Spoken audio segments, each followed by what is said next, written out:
Genesis chapter 6 verses 1 plus 22, तलावत number 6, पैदाइश 6वां बाब उसकी पहली आयत से लेके 22वीं आयत तक। इंसान की बदी। जब रोहे ज़मीन पर आदमी बहुत बढ़ने लगे और उनके बेटियां पैदा हुईं, तो खुदा के बेटों ने आदमी की बेटियों को देखा कि वो खूबसूरत हैं और जिनको उन्होंने चुना उनसे ब्याह कर लिया। तब खुदावंद ने कहा कि मेरी रूह इंसान के साथ हमेशा मजम्मत ना करती रहेगी, क्योंकि वो भी तो बशर हैं। तो भी उसकी उम्र 120 बरस की हुई। उन दिनों में ज़मीन पर जबार थे और बाद में जब खुदा के बेटे इंसान की बेटियों के पास गए तो उनके लिए उनसे औलाद हुई।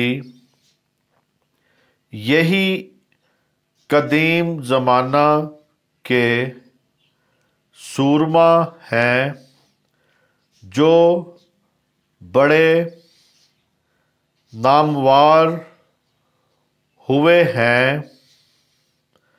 और खुदावंद ने देखा कि ज़मीन पर इंसान की बदी बहुत बढ़ गई और उसके दिल के तसव्वुर और ख्याल सदा बुरे ही होते हैं। तब खुदावंद ज़मीन पर इंसान को पैदा करने से मलऊल हुआ और दिल में गम किया। और खुदावंद ने कहा कि मैं इंसान को जिसे मैंने पैदा किया रोहे ज़मीन पर से मटा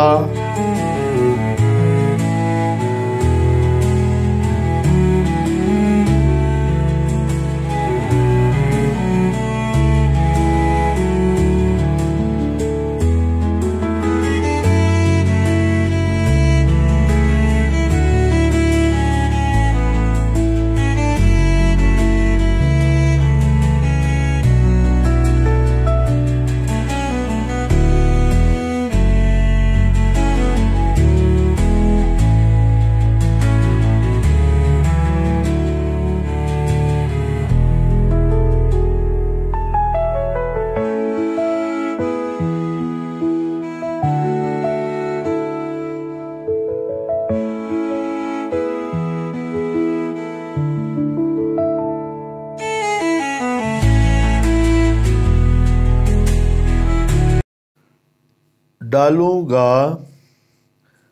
इंसान से लेकर हैवान और रेंगने वाले जानदार और हवा के परिंदों तक, क्योंकि मैं उनके बनाने से मलूल हूँ।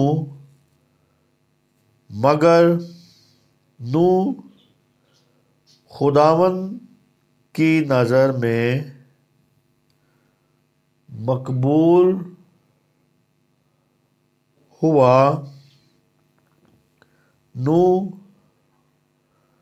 नूह का निसब नामा ये है। नूह मर्दे रास्तबाज और अपने ज़माना के लोगों में बेऐब था। और नूह खुदा के साथ साथ चलता रहा और उससे 3 बेटे सिम, हाम और याफा पैदा हुए। पर ज़मीन खुदा के आगे नाराज़ हो गई थी और वो जुल्म से भरी थी।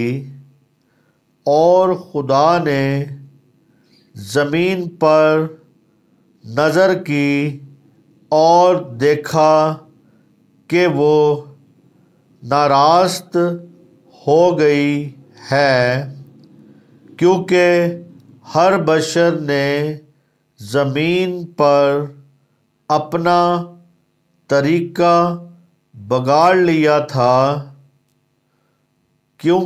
और खुदा ने नूह से कहा कि तमाम बशर का खात्मा मेरे सामने आ पहुंचा है, क्योंकि उनके सबब से ज़मीन जुल्म से भर गई। सो देख, मैं ज़मीन समेत उनको हलाक करूँगा। तो गोफर की लकड़ी की एक कश्ती अपने लिए बनाना, उस कश्ती में कोठड़ियाँ तैयार करना और उसके अंदर और बाहर रायल लगाना।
और ऐसा करना कि कश्ती की लंबाई 300 हाथ, उसकी चौड़ाई 50 हाथ और उसकी ऊंचाई 30 हाथ हो, और उस कश्ती में एक रोशनदान बनाना और ऊपर से हाथ भर छोड़कर उसे ख़त्म कर देना, और उस कश्ती का दरवाज़ा उसके पहलू में रखना और उसमें 3 दर्जे बनाना, निचला, दूसरा और तीसरा। और देख, मैं खुद ज़मीन पर पानी का तूफ़ान लाने वाला हूँ, ताकि हर बशर को जिसमें ज़िंदगी का दम है दुनिया से हलाक कर डालूं, और मैं जो ज़मीन पर हैं मर जाएंगे, पर तेरे साथ मैं अपना अहद बंद कायम करूँगा, और तू कश्ती में जाना, तू और तेरे साथ तेरे बेटे और तेरी बीवी और तेरे बेटों की बीवियाँ और जानवरों की हर किस्म में से 2-2 अपने साथ कश्ती में ले लेना, क्योंकि वो तेरे साथ जीते बचें, वो नर व मादा हों, और परिंदों के हर किस्म में से और चरिंदों की हर किस्म में से और ज़मीन पर रेंगने वालों की हर किस्म में से 2-2 तेरे पास आएं, ताकि वो जीते बचें, और तू हर तरह की खाने की चीज़ लेकर अपने पास जमा कर लेना, क्योंकि यही तेरे और उनके खाने को होगा। और नूह ने यूं ही किया जैसा खुदा ने उसे हुक्म दिया था, वैसा ही अमल में किया। खुदा के पाक कलाम के पढ़े सुने जाने पर खुदावंद की बरकत आप सब सुनने वालों के लिए हो। आपको खुदा अपनी पनाह में हमेशा तक रखे। आमीन आमीन सुम आमीन।